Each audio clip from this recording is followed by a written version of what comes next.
Everybody, welcome back to Nigel's Modelling Bench. Here we have part 2 of this lovely little Copper State Models World War One armoured car Lanchester. Before we continue, just a couple of things. Please, if you like what you see, subscribe. There's lots of reviews and builds and stuff going on. A lot of wing not wing stuff coming your way shortly. I've also got some other big news to break, but I'm not going to say anything until the kits arrive. I've also got I also want to talk about when I gave my bench update, I forgot to mention the whippet. The whippet is painted, deckled and everything as you saw it in the build I've done on build part 1, I think it was. I haven't done anything to it. I need to get some brown oils on the wood, on the blocks on the side, and then get that all weathered and finished. I'll video that for you guys so you'll see it. I actually haven't done any modelling since I started this channel. I haven't done any modelling other than where I've said, you know, I'm going to do this little bit off camera and Carol and do this bit. But I haven't made any models without filming it. It is actually quite difficult modelling and filming at the same time. So I think I might go sort of more for the approach where you see what some people do is they do a bit and then show you it, do a bit, show you it, do a bit, show you it, rather than trying to model on stage. I'm going to give it on stage, on camera. I'm going to give it a go now. So, yeah, so we've done part 1 and we got the main body of the car built up. I made that lovely little Photo-Etch bucket, if you remember, and I tried to show you a bit of soldering on that. If you do want to see some soldering done, if you go to my Fokker E4 build, you'll see on there I've done one on how to roll. It's in the Wing Nut Wings playlist. It's how to roll the brass and solder it and everything on the cooling jackets. So yeah, we've got this far with this one. We've done the wood on the back, built up the suspension and everything, and then we called it a day. So now, over the page, this is what we did last time. Onto page 10, and we're going to assemble the turret and the machine gun, and then fit it to the top of the body. And then I'm going to be cutting the lights off the sprues and fitting them. Now we've got some Photo-Etch for here for both the turret and the lights. We've got this is the Copper State Models PE set. I've done a review of this. If you have a look, you'll see it in my reviews. We've got some armour to go either side of the gun, which you don't get in the kit at all. And we've also got some light guards to go in, which I assume are like blackout light type of things, which again you don't get in the kit at all. So I'll get all this done and then move along to what we move on to next. Oh, we're starting to do the mud guards and the rear struts, and there's also some paneling that you don't get in the kit. So from now on we're going to be sort of adding parts that you don't actually get. So you can see the PE setup here. So let's get this turret put together. I've got all the parts off the sprues, cleaned them all up. Only one thing to notice, which is a bit of a disappointment. There's some ejector pin marks in the turret ring, and they've actually put them on the outside. So they're going to be this way up, not on the inside of the turret hidden.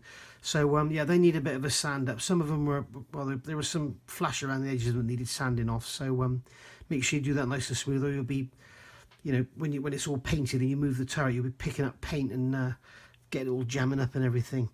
So yeah, first thing we have to do here is get our tammy extra thin, and we need to fit the gun into the front of the turret. So I just put a blob of extra thin in there, and then put the gun in. Notice I'm using the ordinary extra thin. I've actually bought some the quick setting extra thin from Mr. Models. Haven't tried it yet. Apparently it absolutely stinks. I really want to be able to do it when I've got the window open, and of course with the weather like it is now, it's quite cold here in the UK at the moment. Sorry, I forgot to say to you, it's November 23rd now. It's the Friday night. So oh, also something else I forgot to say. I had to drill the front of the machine gun. That just comes as moulded flat over, so that needs to be drilled. And I want to try and get this pretty straight. Although no, I won't. I'll put it on an angle like that. Yeah, why have it straight and everything? But I want the armour plate that's going to go around the side in the PE set. I need to make sure it's sort of pretty good in that. But no doubt, if I was, I'll put some more glue on that, and then that will stay soft for a little while, and I'll be able to position it afterwards. I want my strong joint. I don't want it just falling off. So the next thing they're telling you to do is glue that onto here. Now there's a flange on the inside of here, and then you've got this rib on here, and it has to fit like so. So it fits around the outside. You can see on here it fits around the outside of the ring. So you need to make sure you get that right. So it's quite difficult to hold without knocking the gun off. So that's held in place now. I put a tiny drop of glue on there. What I don't want the glue to do is capillary onto my finger and go everywhere. So there we go, that's on like that now. Now the side pieces go on. I'm assuming I haven't dry fitted this or anything. These side pieces are going to clip on like so. So they've got, if you look in here, there's two ribs you can see here, and those there go over those ribs. So I don't want to put any glue on that joint because I don't want it oozing out. That is obviously that's just a plate joint there. I don't want glue oozing out of there, so I'm just going to put glue on the bottom. Nice to have some glue on the bottom. There's that one. I must say this fits is incredible. He says, I'm going to put the last one. I try to put the last piece on, it probably won't fit. Trying a bit of a different camera angle as well. It means I can work without having my head around, my head on one side of the camera and trying to reach around it. It's extremely difficult. I need to hey, maybe I should start a Patreon account. I need to buy myself a new camera really, because at the moment all I use is an iPhone, and I should really get a camera that I can use and zoom in and everything. That glue didn't go in that joint at all. Look. So let's do this again.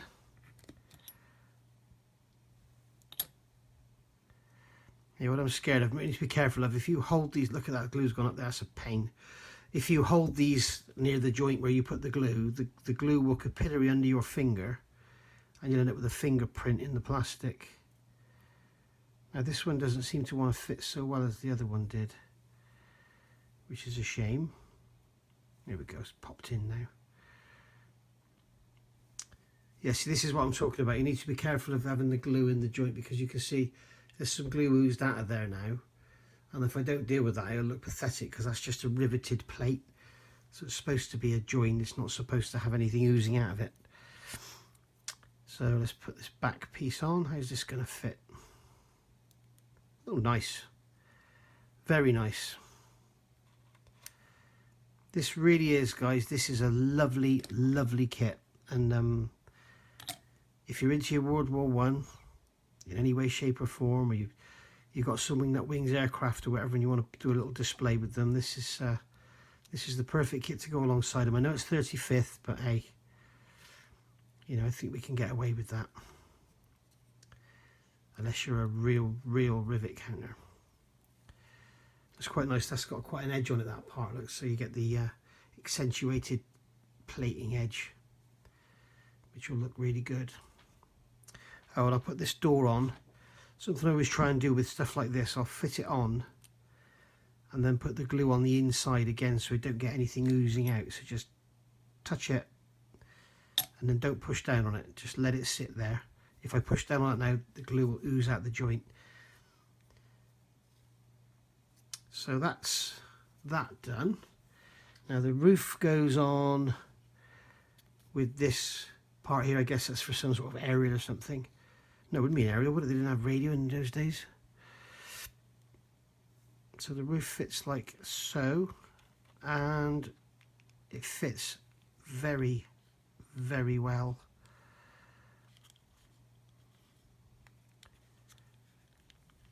It really is nice.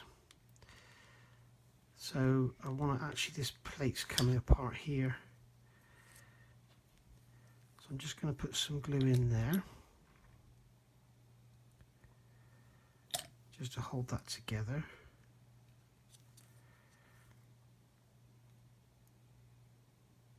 Again, I've got glue oozing out of that joint, which I didn't really want, but hey, it's got to be held together. What I think I'll do is go around this edge.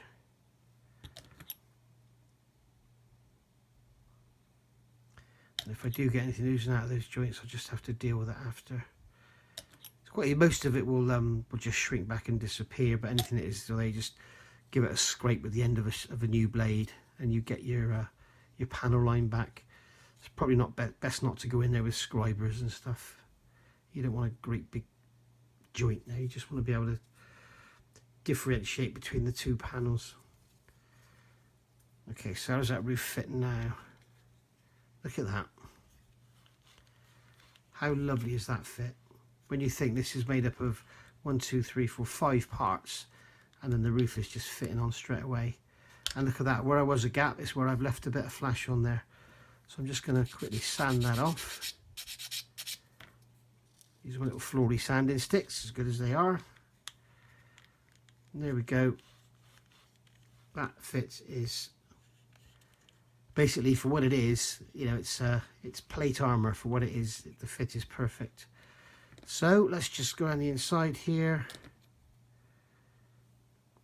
Here we go. Again, holding it in place, not pressing down on it. I don't want glue oozing out, so I'm just going to leave that like that. Let that go off. And that's going to go onto here. And turn. I'm not going to push my luck and try and turn it if it doesn't want to go. There we go. So there we go. There's our turret. All fitted up nicely. Lovely. What a lovely little model this is. Right, I've built these light units up, fitted the radiator cap, and that's about it. One thing I never picked up in the reviews of this kit, there are no clear parts, so you get no lenses for the lights. So I don't know what I'm going to do there. I'm going to have to make something. It won't have to be perfectly round, because of course we've got these Photo-Etch parts here that are going on. So what I might do is stick a bit of clear acetate to the back of the Photo-Etch part before I put it in, or maybe even just fill this up with some clear resin or something. I don't know.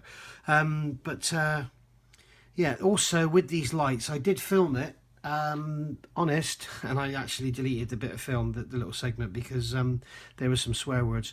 These lights are quite fiddly to get together, and you've got the front rim here and the actual bowl itself. There's no location. So you've got to sort of put it together and try and hold it and jiggle it around without getting all the glue on your fingers. And yeah, there's no positive location between those two parts. If I just show you here the assembly, there's no positive location between that and that. And there's also, you've got to make sure you've got the dish face facing out. Then there's this mounting bracket which it just sort of sits in these two divots either side. You can see there, and yeah, they sort of they make you swear a little bit. Little tip for the new starters, you can see this tiny little radiator cap fitted here on top of there. With Photo-Etch, I think I showed you before, you can use a wet cocktail stick or a grease pencil to pick up the tiny parts. With plastic parts, I tend to get a bit of blue tack, make it into a sausage like that, pick up the part on the end of the blue tack, put the glue on the model, and then when you put the part down, you can just pull the blue tack away, because you can see that getting that into there would be a nightmare. So yeah, you just use a little tiny bit of blue tack, dab it in there, pull it out, line it, job done. So yeah, lots and lots of little tools you don't need to buy, because you can use stuff you've already got to hand, and it costs you pennies. The other thing, I've got to put this cranking handle as well, but looking at the instructions, we're moving into making the front mud guards and fitting the rear mud guards and everything, and there's a big plate going on the back. I've also got a paint that of wood as well. And then we've got these arches and the toolboxes here. Sorry, I'm off camera. Toolboxes and these unditching planks. So I fear that if I put that on the front now, it's all going to get knocked off. So I'm tempted to leave the headlights and the cranking handle off for now, and then get all this done and then put them on as part of the final assembly. So I think I'll call that a night now, because it's 11:30 and I've had a pretty long day in work. I can't wait to finish. 2 weeks. So So I'm not going to do any more on this tonight now, but I'll carry on with it tomorrow, Saturday, and probably get all the building finished and get it in primer. So we're actually starting to look at getting a clear bench and get some of these builds out of the way. Right, so Saturday morning now, so it's been a few hours for me. I've had a good night's sleep, and you've just been away for a couple of seconds. Right, so I've started looking at some of this Photo-Etch. I went on and assembled a couple of parts here. I don't know if you can see them. I put these little brackets on these rear fender mounts, and then I fitted the small PE parts as shown here. So we can see here PE8 on those rear fender mounts, and there they are on there, those tiny little bits of brass. So they're on. I've also, as you know, got the turret done. I've taken these guards that go on the, where are they? These bits here, they go on the turret to protect the, I guess, the armor for the side of the gun. So I've gone on and taken them off. In case you haven't seen my other videos, I want to show you how I fold brass. You can see here, this is, if you're an experienced modder, sorry, this is for people who've not dealt with PE before very much. If you see here, this PE part, you cut it out the fret, hold it in some pliers or whatever, file the edges. You can use sanding sticks, or if you get yourself a little cheap set of diamond files from a pound shop, they're normally very good. There's like a Chinese company going around, they're in a blue packet with yellow handles. They're bloody brilliant things. But I tend to use sanding sticks because the grits are much finer. If you use too coarse a file, you always run the risk of catching the edge of the metal and just bending it or ripping it. So yeah, I use sanding sticks. So here we've got the piece of Photo-Etch here, and you can see that there's a line. And what we need to do is make this piece here. So see, it's folded. So I'm going to show you how I do that. Small PE folder. They're not cheap, but by God are they useful. If there's one tool you're going to buy that costs a few quid, get one of these. They're absolutely brilliant, and you can get the different sizes. I've got a larger one as well for doing longer PE. And what I do, I use a single-sided razor blade. You get these on eBay or Amazon for like 5 pence for a million. And what I do is I put the blade in the groove. Okay, so that blade is in the groove. So now if I undo that clamp, I can shift that around all I want. And what I do is just push it up to the edge of the blade like that. Now I know now that that edge, because my blade is in the groove, when I push it up, I know that that fold line is directly under the corner. And then just take the corner of the blade, strike it underneath like that, push it up, and then up to 90 degrees, and we're away. And that's it. It's that simple. And then we've got, as you can see there, we've got a perfectly folded, nice straight 90-degree bend. One other little tip, before you bend, I've gone over the back with a sanding stick just to give the brass a little bit of a rougher texture. So now it's time to fit this to this turret. And what I'm going to do is just check it, and it fits beautifully over those bolts or rivets, whatever they are. So I'll take the cocktail stick, put a tiny bit of super glue in here on the inside. Put it on the inside and then it won't show if it oozes out. Put the PE over the bolts like that. Push down. Perhaps get something just to push down in between. And that's there. And that is now on there, solid. As for super glues, while we're on the subject, this is what I use. This is Expo product, and it's you can see from the bottle it's extremely thin. I always try and use the thinnest PE glue I can get, the thinnest super glue I can get away with, because what you can do with this is you can see my drip of super glue here in my Pringles lid. You can actually put a knife into it, put a knife into the puddle, and then use the thin edge of the knife. So if you were doing something like this on a larger scale, put the knife into the super glue and then just touch the knife on the edge like that and roll it, and the super glue will wick off of the blade straight underneath the Photo-Etch. So if it's a large piece, you'll probably see me do it on something else on here. So if you've got a larger piece of brass where you need more glue, if you put all the glue on the part first, by the time you put the Photo-Etch on, the glue will have started to dry. So it's good to hold the Photo-Etch in place, use the blade and just tap it underneath. So let's just get this other side on. I'm not going to check the fit because this side fitted so well, so I'm foolishly assuming they're both going to be the same. So I've put some glue on there, put this over these edges, over these rivets should I say, and down we go, straight on. Grab those tweezers again, push down in between, and that is on there, solid forever. And now I can bend those to get them parallel to the gun. They're probably going to get knocked about anyway, but then in reality they probably would have been a bit damaged. But I don't want to beat this up too much, because you could probably really go to town with leather on these things. They had such a hard life by the sound of it. You know, if you want to practice your mud, you could basically just turn this into a blob of mud. So there we go, that's that armour on there. And we've got the Lewis gun in the middle with the drilled out barrel as I showed you earlier. So I'll get on and get some more of this Photo-Etch done. Oh, one more thing. On the headlights, if you remember on the ambulance, the headlamp lenses were a mess. One downside of the kit, don't use the headlamp lenses. They're about 1 millimetre thick and they're awful.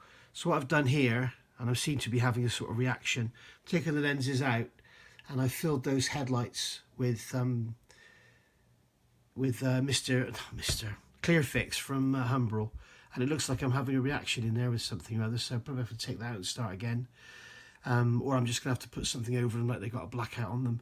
But the Copper State Models kit comes with no clear parts, so I filled the headlight, I've painted the headlights with aluminium, filled them up with Clearfix, and then these Photo-Etch like blackout parts are going to go over the top of them anyway. So don't know if you can see there, yeah, it's blocking the light, but yeah, those parts there, they go over the headlights, so you're not going to see much of that clear lens anyway. Right, so done some work now on the rear fenders, got them on, and they're a bit difficult to align, to be quite honest. You've got these two little areas in here, two little square cutouts where these legs go, and there's cutouts at the bottom of the ear, but there's nothing to locate them here, so it's just a case of, you know, getting a rule, putting it across the top, making sure they're straight. And it also looks like these sides need to be pulled in to get them square. They're fitted correctly as per the kit, but they need to come in a touch by the look of it. So once these have gone off and I've fitted the rear, I think what I'll do is pull those in, clamp them, and then glue them and leave them overnight or something, because that's quite a lot of stress to pull them in. Done the rear panel. Didn't bother using the plastic handles and tow hook, I'm assuming that is. I've used some brass wire. It's easy to do. You don't need to buy bending tools and stuff. You just need a pair of pliers. I mean, what I've done here, I measured the width of the original plastic ones. Take a tapered shape like this, your tweezers, and then draw a line where it's the right width. So in this case it's 4.8mm wide. So drawing a line, and all you do is you put the brass bar in there. I don't have any brass to hand, but imagine this is it. Put the brass bar in there on the line, bend it, and then when you take it out, you've got your thing made to the right width. So yeah, that's quite simple. Got all the front fender parts cut out now. I'm going to roll these up and get them soldered together, and then I'll be back. Right, so I've got these front fenders made up now. So you get the plastic parts here, and you can see that you've got the photo-etched parts here. Try and get it in the, stay on its side. You can see the brass is a lot finer, and also the actual mounting bracket is a lot finer as well. I wouldn't buy this set for these front fenders alone. These are lovely. The plastic parts are very thin, very nice. And if these keep getting bent and knocked off, I'll be using these anyway. So yeah, so I've soldered the bracket on the top and soldered the bit on the back over. What you get in the actual, on the Photo-Etch brass, you can see there's this radius here, and that is designed so that you can, once you've made up the fender, you can check that you're okay on your radius and everything. So it's yeah, obviously I rolled it the same as I did. If you look back at my Wingnut Wings machine gun cooling jacket video, you'll see how I roll the brass and how I get the taper out of it and everything. You know, it's I try to be as explanatory as I can. So now we've got these brackets that go on, and if you remember, I was telling you about how to use a knife to apply super glue. So you've got these basically folded over pieces of brass on the edge here. Bloody light's reflected like a nightmare. And so that will basically sit over that raised area like so. And then if you remember, I said about you can use a knife, so I've got some super glue there. Just dip the knife in the super glue, so we've got a decent amount of glue on there, you can see. And then if I just hold that there, the glue will capillary into that joint, and that's it. It's that simple. So you see that's on there now, and then I can do the same here down the side. In fact, I think that's actually, no, it hasn't. I thought it had moved while I was gluing it, but it hasn't. So I do the same here, dip the knife in the glue, and then in there, you see it wick into that joint. Hold that tight, just give it a quick wipe off. Another tip I got off of Phil Flory, if you've got excess super glue, wipe it with a cotton bud. It pulls it out, and I've managed to stick that to my finger. So there we go. And just to make sure you've grasped that, let's do the other side. So we've got the raised portion of brass there, plastic piece goes over the raised brass piece, hold that together, knife in the glue, use the edge of the blade, straight in, job done. You can see that's glued there, get a cotton bud over the top, excess removed. Do the same here. Try and get you so you can see this. Push the knife in, super glue pulls off the edge of the knife, done. And if you really want to, just wipe it over.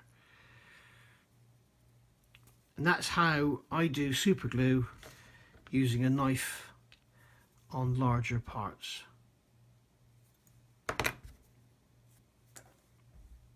So there you go.